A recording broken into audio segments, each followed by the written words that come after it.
Hey everyone, welcome back to another episode of the Rent Prep for Landlords podcast. This is episode number 387, and I'm your host, Andrew Schultz.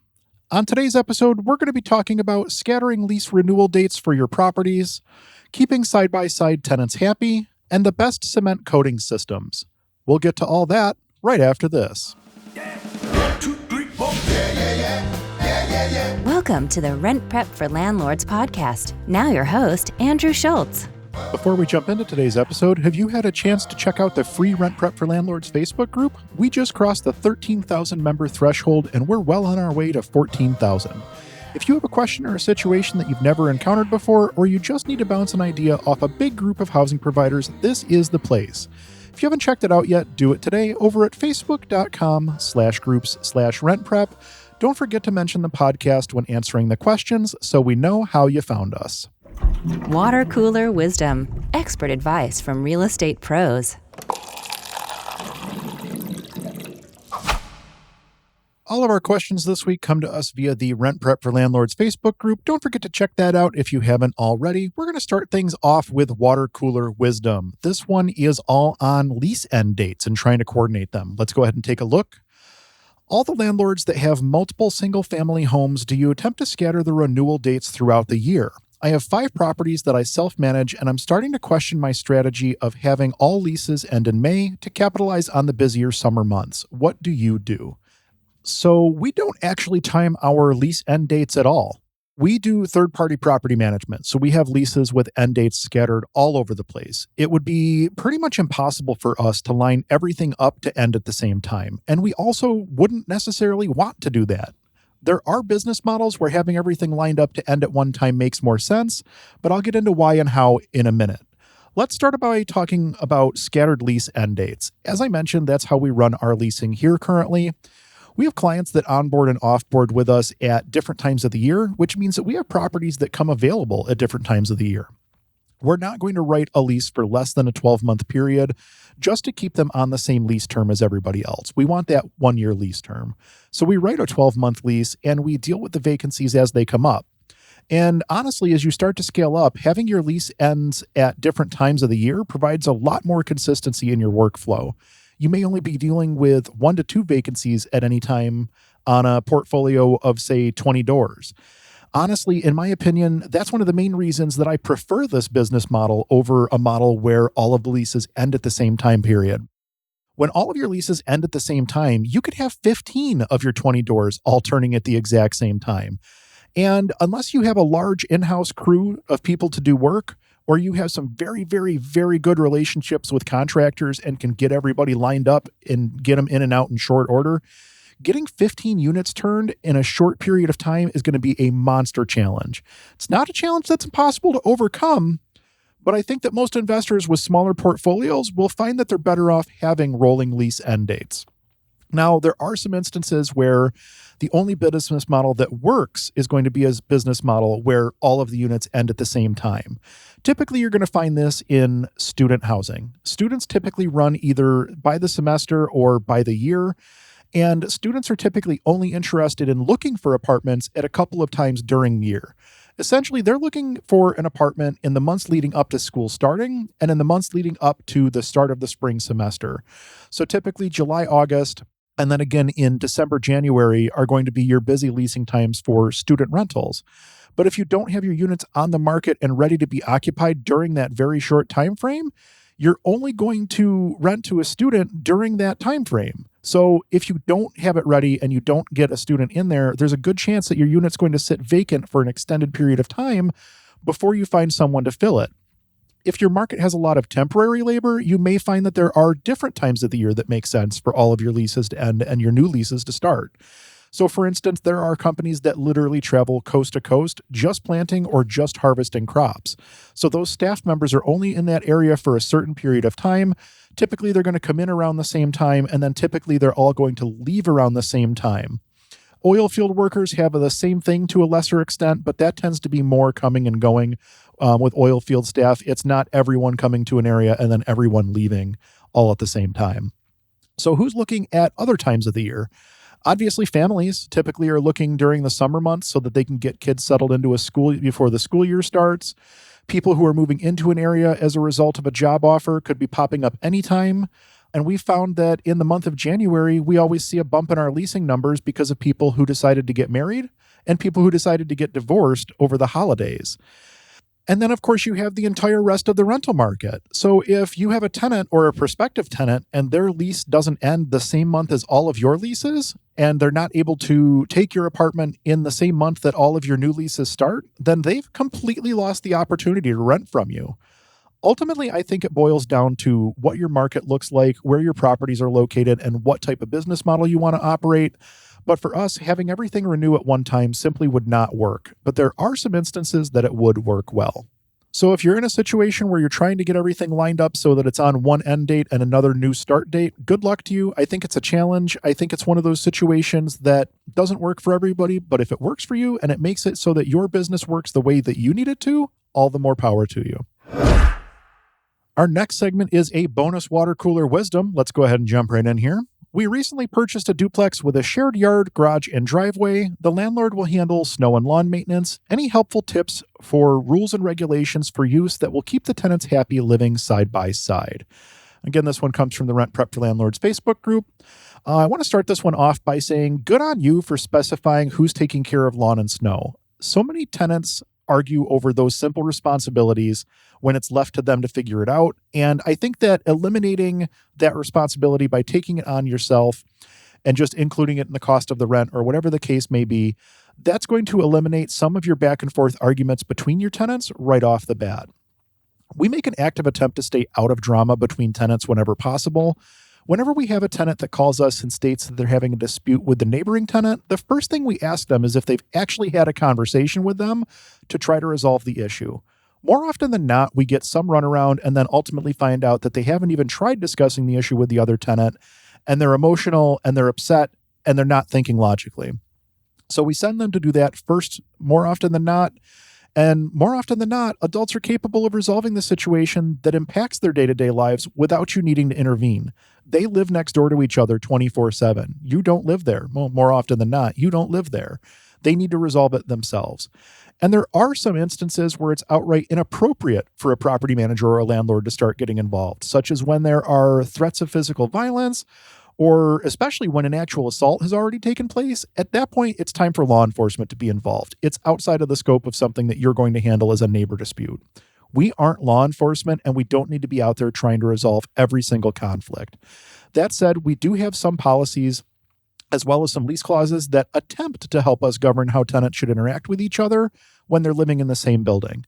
So for reference, the bulk of our management portfolio is 1 to 4 unit properties. So on our duplexes, triplexes, and quads, we obviously run into these types of situations every once in a while.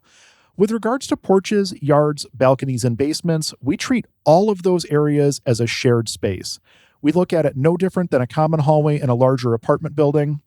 All tenants in the building have equal access to those areas, and as long as they aren't causing any major harm, we typically don't have any issues.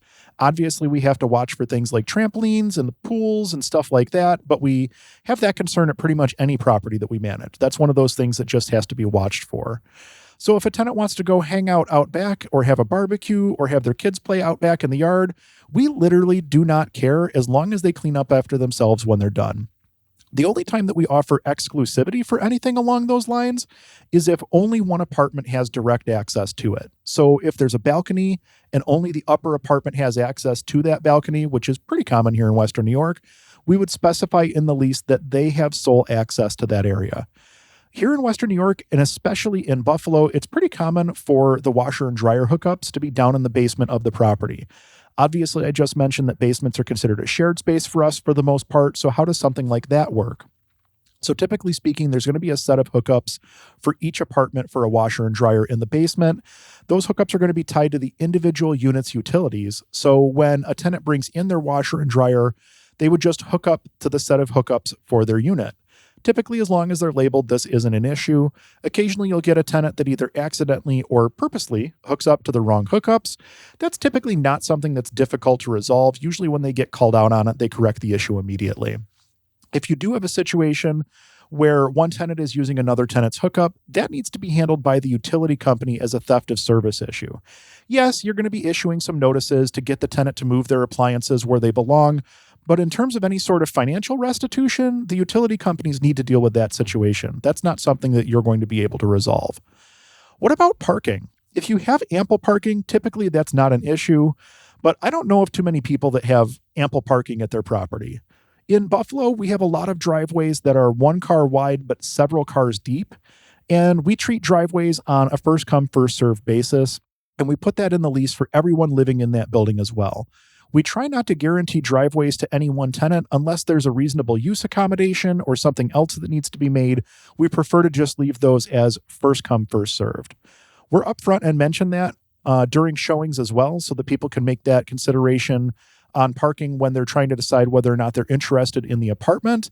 And we, generally speaking, don't have a lot of issues with this either, because it forces tenants to work with each other to resolve the issue.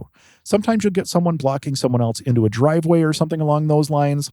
Typically speaking, that's not going to be something that you can do much about anyway, unless you have like a towing contract and proper signage posted, et cetera, et cetera.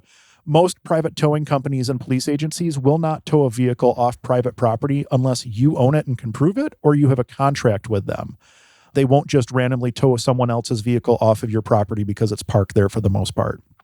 We do have specific language in our lease with regards to good housekeeping.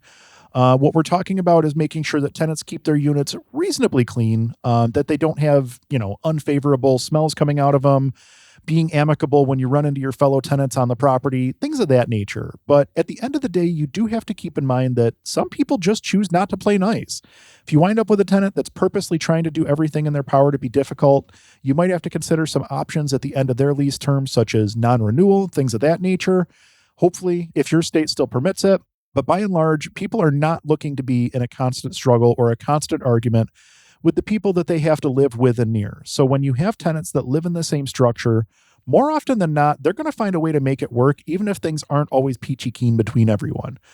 Pick and choose your battles when it comes to stepping in and dealing with tenant drama, and good luck with your new tenants.